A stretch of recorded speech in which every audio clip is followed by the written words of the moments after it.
एक नई वैकेंसीज लेकर आ गया हूं आप सभी कैंडिडेट के लिए, जो कि वैकेंसी रिलीज की गई है एयर इंडिया की तरफ से। जी हाँ दोस्तों, एयरपोर्ट सर्विस की तरफ से आप सभी कैंडिडेट के लिए सरकारी नौकरी की जबरदस्त वैकेंसी रिलीज की गई है। और इस पोस्ट के लिए ऑल इंडिया के कैंडिडेट पार्टिसिपेट कर सकते हैं, यानी कि इंडिया के जो भी कैंडिडेट हैं आप एलिजिबल हैं इस फॉर्म को अप्लाई करने के लिए, चाहे आप ITI पास आउट हो, डिप्लोमा हो या फिर डिग्री हो। एंड यहाँ पर कुछ पोस्ट जो है वो 10th पास के लिए भी निकाली गई है। अगर आप कोई 10th पास वाले वीडियोस को देख रहे हैं या फिर 12th पास वाले वीडियोस को देख रहे हैं तो वीडियोस को पूरा कंटिन्यू कीजिएगा, क्योंकि आप सभी कैंडिडेट के लिए भी वैकेंसीज यहाँ पर रिलीज की गई है। वैकेंसीज के साथ साथ सैलरी से भी डिस्कस, क्या एलिजिबिलिटी कंडीशन होगी, किस टाइप की जॉब होती है, एयर इंडिया में कहाँ पर आपकी जॉब लगेगी, क्या पोस्ट रहेगी और क्या आपको काम करना पड़ेगा, सब कुछ विद डिटेल के जरिए आपको मैं बताऊंगा।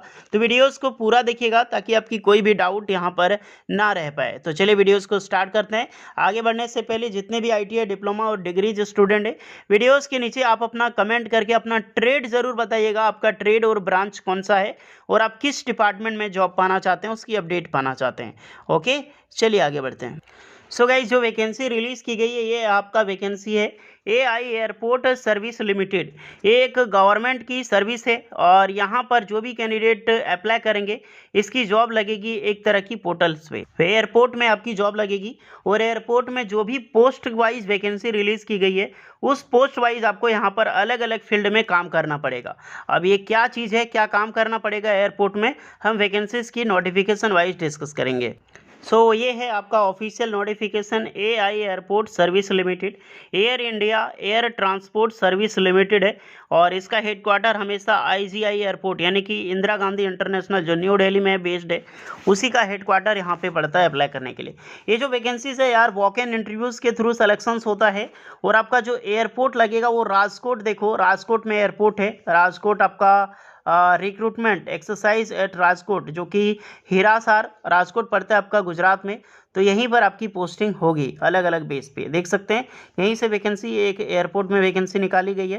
पोस्ट सबसे पहले देख लो, डिप्टी मैनेजर की वैकेंसीज है, deputy officer, junior officer technical में, जूनियर कस्टमर सर्विस एग्जीक्यूटिव, उसके बाद कस्टमर सर्विस एग्जीक्यूटिव, देन आपकी junior customer service executive, ramp service executive, उसके बाद रैंप सर्विस एग्जीक्यूटिव, देन आपका यूटिलिटी एजेंट कम रैंप ड्राइवर, उसके बाद हैंडीमैन की पोस्ट है एंड हैंडी वीमेन की पोस्ट है। जितने भी आप देख सकते हैं 1 से लेकर 6 तक आपकी जो रहेगी पोस्टें, उसकी जो वॉक इन इंटरव्यूज़ की जो डेट है गाइस वो आपका रखा गया है 30 अक्टूबर 2023 और 31 अक्टूबर 2023। टाइम आपका 9:30 बजे से लेकर 12:30 बजे के बीच में होगी। और 7 से लेकर आपकी 11 तक जो भी पोस्टें हैं आपकी, इसकी इंटरव्यू 1 नवंबर और 2 नवंबर को कंडक्ट कराई जाएगी एंड 3 नवंबर को, यानी कि 1 2 3 लगातार आपकी वॉक इन इंटरव्यूज होगी। इसमें से जो भी जैसे इंजीनियरिंग एंड मेंटेनेंस हो गया, वर्कशॉप्स हो गया, in front of Rajkot international airport Hisar जो राजकोट गुजरात में, यहीं पर आपको काम करना पड़ेगा। क्या काम है, मेंटेनेंस में आपको काम दिया जाएगा जो कि इंजीनियरिंग मेंटेनेंस का होता है। ज़्यादातर कैंडिडेट को काम मिलता है ना वर्कशॉप्स मिलता है, क्योंकि वर्कशॉप में जो भी 7 से लेकर जितने भी कैंडिडेट हैं आपका 11 से लेकर 7 से लेकर जो 11 तक पोस्ट हैं उस सभी कैंडिडेट को लगभग आपकी वर्कशॉप में काम मिलेगी। मेंटेनेंस में मिल सकती है ITI वालों को मेंटेनेंस में, और यहाँ पर कुछ जो डिग्री वालों के लिए उसको इंजीनियरिंग मेंटेनेंस में जॉब मिलेगी। यही आपका वॉक इन इंटरव्यूज़ का स्थान है, यहीं पर आपको इंटरव्यू देने जाना होगा। पोस्ट देखो कि ऑल इंडिया के कैंडिडेट अप्लाई करता है, चाहे मेल हो फीमेल हो सभी अप्लाई कर सकते हैं। और ये जो बेस्ड है आपका एक तरह की कॉन्ट्रैक्ट बेस पे है, जॉब तो है भैया बट कॉन्ट्रैक्ट बेस पे जॉब है। कितनी तरफ की होगी, FTC बोलते हैं इसको, यानी कि फिक्स टर्म कॉन्ट्रैक्ट, जो कि 3 साल का होगा। और ये फिक्स टर्म कॉन्ट्रैक्ट होता है 3 साल होगी। उसके बाद होता है एक FTC FTA, इस तरह करके अगर इंक्रीजमेंट लगती है तो कर सकते हैं, नहीं तो डायरेक्टली आपको 3 साल के बाद यहाँ से एक सर्टिफिकेट देके निकाल दिया जाता है। लेकिन सैलरी अच्छी खासी यहाँ पर मिल रही है। अब बात करते हैं क्या पोस्ट है, उसकी वाइज क्या क्वालिफिकेशंस होगी। फर्स्ट ऑफ ऑल जो पोस्ट निकाली गई है डिप्टी मैनेजर में, उसमें ग्रेजुएट मांगी गई है, बट इसमें एक्सपीरियंस है ही, क्योंकि एज के साथ सैलरी भी ज़्यादा है। तो अप्रॉक्सीमेटली 45,000 की 45,000 तक सैलरी मिलेगी और 4 साल की आपके पास एक्सपीरियंस यहाँ पर मात्र मांगी गई है। चलो ज़्यादा नहीं है। उसके बाद डिप्टी ऑफिसर में वैकेंसी है, 32,200 सैलरी मिलेगी। यहाँ पर आपके पास ग्रेजुएट चाहिए, प्लस अधिक से ज़्यादा एक्सपीरियंस यहाँ पर रिलीज़ की गई है। ये ज़्यादा ईयर की एक्सपीरियंस पे फोकस मत करना है, जो मिनिमम एक्सपीरियंस है उस पर ध्यान देना, क्योंकि किसके पास क्या है आपके पास। नेक्स्ट वैकेंसी रिलीज़ की गई है आपके पास जूनियर ऑफिसर टेक्निकल की। यहाँ पर फुल टाइम की bachelor engineering, mechanical, automobile, production, electrical या फिर इलेक्ट्रिकल इलेक्ट्रॉनिक्स में आपने इंजीनियरिंग कर रखी है तो बिल्कुल आप अप्लाई कर सकते हैं और 28,200 सैलरी आपको मिलेगी। अदरवाइज एज में रिलैक्सेशन सभी कैंडिडेट को मिलेगी। नेक्स्ट रिक्रूटमेंट है आपकी सर्विस रैंप सर्विस एग्जीक्यूटिव के लिए। ध्यान रखना गाइज, क्योंकि ये सब में आपके पास एक्सपीरियंस नहीं मांगा जाता है। ओके, तो इस पर फोकस करें कि क्या चीज़ आपके पास होनी चाहिए। 3 ईयर की डिप्लोमा है, मैकेनिकल इंजीनियरिंग, इलेक्ट्रिकल, प्रोडक्शंस या फिर इलेक्ट्रॉनिक्स एंड ऑटोमोबाइल इंजीनियरिंग में आप अप्लाई कर सकते हैं। याद रखना, जो भी डिप्लोमा के स्टूडेंट है ये ब्रांच देख लें, ये सब ब्रांच वाले एलिजिबल हैं। अदरवाइज आपने ITI कर रखी है तो ITI चलेगा। ITI विद NCVT VT, यानी कि मतलब ITI प्लस जो NCVT होता है, इसका मतलब होता है ITI प्लस NAC, यानी कि नेशनल अप्रेंटिसशिप सर्टिफिकेट।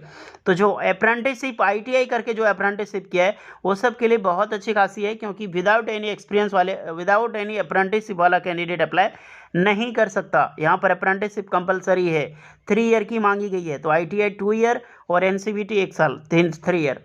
फिर आपका मोटर मैकेनिक, अब देखना ट्रेड देखना, motor vehicle, auto electrical apply कर सकता है, air conditioner, RNAC, diesel mechanic, bench fitter, welder.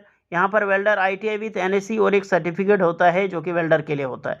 Okay, तो जो ट्रेड का मैंने अभी नाम लिया है वो सारी ट्रेड यहाँ पर अप्लाई कर सकते हैं। और कई सारी एंड होता है, जैसे कि आपके पास मोटर व्हीकल है तो उसका ड्राइविंग लाइसेंस होना बेहद ही ज़रूरी है, जो मोटर व्हीकल ट्रेड से है। 24,640 रुपये सैलरी मिलेगी।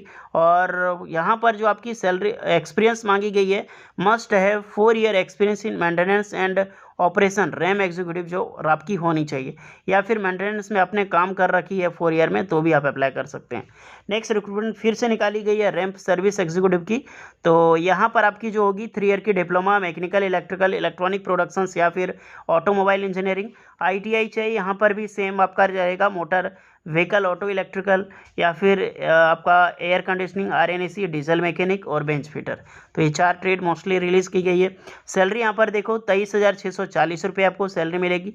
यहाँ पर मोटर व्हीकल का सिर्फ लाइसेंस होना ज़रूरी है और प्रेफरेंस मिलेगी लोकल लैंग्वेज वालों के लिए। कोई भी एक्सपीरियंस यहाँ पर नहीं मांगी गई है, बिल्कुल फ्रेशर कैंडिडेट अप्लाई कर सकता है। ध्यान रखना इस पोस्ट में, रैंप सर्विस एग्जीक्यूटिव में। तो ये कमेंट मत करना एक्सपीरियंस चाहिए, इस पोस्ट के लिए कोई भी एक्सपीरियंस नहीं चाहिए।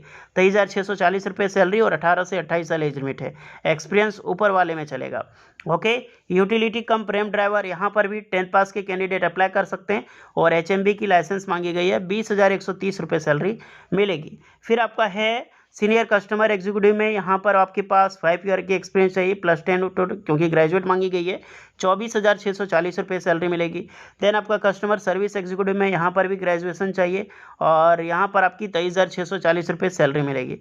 उसके बाद फिर से आपका जूनियर कस्टमर सर्विस एग्जीक्यूटिव में यहाँ पर 12 पास मांगी गई है और 20,130 रुपये यहाँ पर सैलरी मिलेगी। जो भी कैंडिडेट हैं जो कि लोकल लैंग्वेज है, लोकल लैंग्वेज आपका जैसे कि गुजराती है, अगर आप गुजराती लिखना पढ़ना आता है तो आपको प्रेफरेंस मिलेगी, याद रखना। ओके, बट इसमें क्या है कि आपको ज़रूरी मांग दिया गया है, आपकी लैंग्वेज ज़रूरी होनी चाहिए। हैंडी वीमेन या फिर हैंडी मैन के लिए ओनली 10th पास के कैंडिडेट अप्लाई कर सकता है, बट मस्ट आपको इंग्लिश लैंग्वेज आनी चाहिए और लोकल लैंग्वेज जो है हिंदी, लोकल लैंग्वेज और हिंदी ये दोनों आनी चाहिए। 17,850 रुपये आपको सैलरी प्रोवाइड की जाएगी। तो ये रही आपकी salary structure. Walk in interviews के थ्रू सिलेक्शंस होगा। डेट मैंने बता दिया है कि कब आपको विजिट करना है और वॉक इन इंटरव्यूज़ के लिए 1 अक्टूबर 2023 वॉक इन इंटरव्यूज़ जो आपके जब आपके जाना होगा तो आपको डिमांड ड्राफ्ट बनाना होगा 500 रुपये का, क्योंकि एयरपोर्ट में जब भी वैकेंसीज निकलती है तो 500 रुपये का डिमांड ड्राफ्ट बनाना होता है। जब आप फॉर्म फिलअप करके जाओ तो डिमांड ड्राफ्ट लेकर जाना है। ओके, तो ये रही फॉर्म आप देख सकते हैं। जब आप जाइएगा इंटरव्यूज़ के लिए, जिस दिन बुलाया गया है उस दिन आपको ये फॉर्म और ओरिजिनल डॉक्यूमेंट्स एंड जेरोक्स की डॉक्यूमेंट्स, साथ में आपकी जो आपका डिग्री है उसकी आपको लेकर जाना होगा वहाँ पे, तभी आप एलिजिबल हो पाओगे इंटरव्यूज़ के लिए। ओके गाइस, तो वैसे तो ऑल इंडिया के कैंडिडेट जा सकते हैं, बट जो भी कैंडिडेट एलिजिबल हैं, इंटरेस्टेड हैं, नज़दीक में है, वही जाएँ तो बेहतर होगा। तो होपफुली यही बतानी थी। वीडियो कैसी लगी ज़रूर बताइएगा, यूजफुल लगी हो लाइक शेयर एंड सब्सक्राइब करें। मिलते हैं नेक्स्ट वीडियो में, तब तक के लिए जय हिंद।